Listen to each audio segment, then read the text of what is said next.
So, you're planning a move. You know that feeling, right? You get a few quotes, and the prices are just all over the place. It's confusing. Well, what if you could peek behind the curtain and see exactly how removalists come up with those numbers? That's exactly what we're going to break down today. It really does feel like a total black box, doesn't it? Some random number just appears on a quote with not much explanation. But here's the thing, it's not random at all. Every single quote is a formula. And once you understand the pieces of that formula, you're in the driver's seat. You can plan your budget with confidence and, most importantly, avoid those nasty last-minute surprises. Here's our game plan. First, we'll tackle the pricing puzzle itself. Then, we'll dig into your move's core costs, check out the optional extras, and learn how to decode that dreaded fine print. And we'll wrap it all up with a smart mover playbook to help you save some real money. Okay, first things first, let's dive right into this pricing puzzle and turn all that confusion into some serious clarity. So the most important thing you gotta get is this. No two moves are ever the same, so no two quotes are gonna be the same either. Your price is a direct reflection of your unique situation, everything from the apartment you're leaving to the stuff you're taking with you.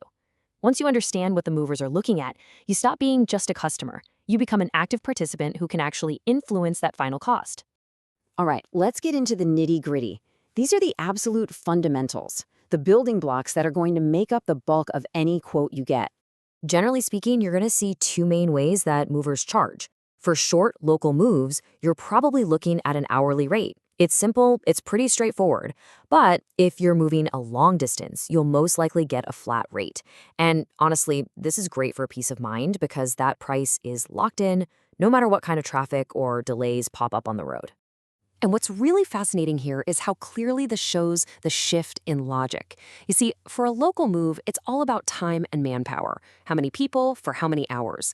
But for an interstate move, the whole calculation changes. It becomes much more complex, focusing on the weight of your stuff and the sheer distance it has to go. That's a whole different level of logistical planning.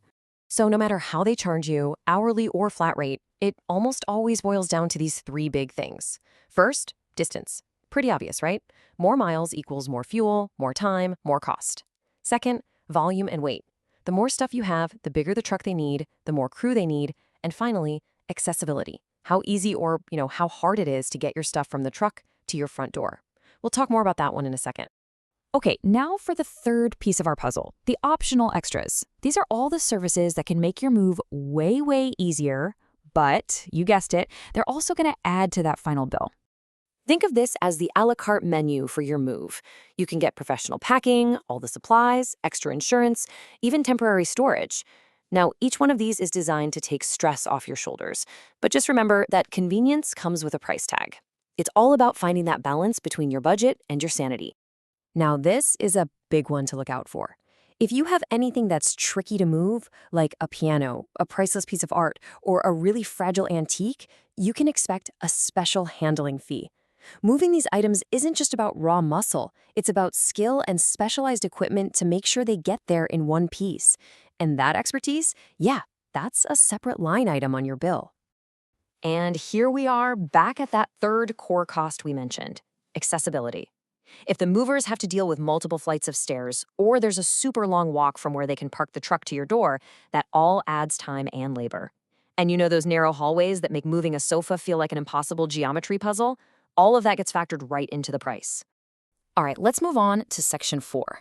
Now that we know what actually goes into the price, let's talk about how to get a quote that's accurate and make sure there are no nasty surprises hiding in that fine print.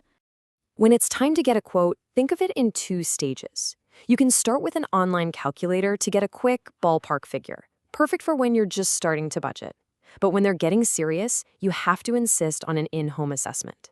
Having a professional physically see your space and your stuff is the only way you're going to get a truly accurate, reliable price. Okay, listen up, because this is where you have to be your own best advocate. Don't just wait for them to tell you about hidden fees. You need to ask them directly. Ask about stair fees, ask about fuel surcharges, and definitely ask about the minimum charge. A lot of companies will bill you for, say, a 3-hour minimum, even if the job only takes 2. Getting these answers up front is your best defense against a bill that's way higher than you expected.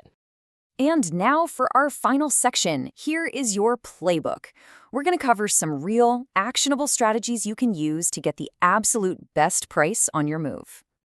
If you only remember one thing from all of this, make it this. The cheapest item to move is the one you don't take with you. Seriously. Every single box you don't have to pack, load, and transport is money in your pocket. So before you even think about packing, go on a decluttering rampage. Sell what you can, donate what's usable, and toss the rest. Every little bit you reduce your volume and weight will directly reduce your final bill. And finally, please do not take the first offer you get. Get at least 3 different quotes. This creates competition, and it gives you a negotiating power. But a word of warning, don't just stare at the bottom line price. The cheapest quote might mean less insurance, more hidden fees, or just terrible service. You have to look at the whole package, the price, what's included, and the company's actual reputation. So it all really comes down to this one simple question. Are you looking for the cheapest price, or are you looking for the best value? Because believe me, they are not the same thing. Sometimes paying just a little bit more for a reputable company with fantastic insurance and glowing reviews is the smartest investment you can make for a smooth, stress-free move. And at the end of the day, that's the real goal, isn't it?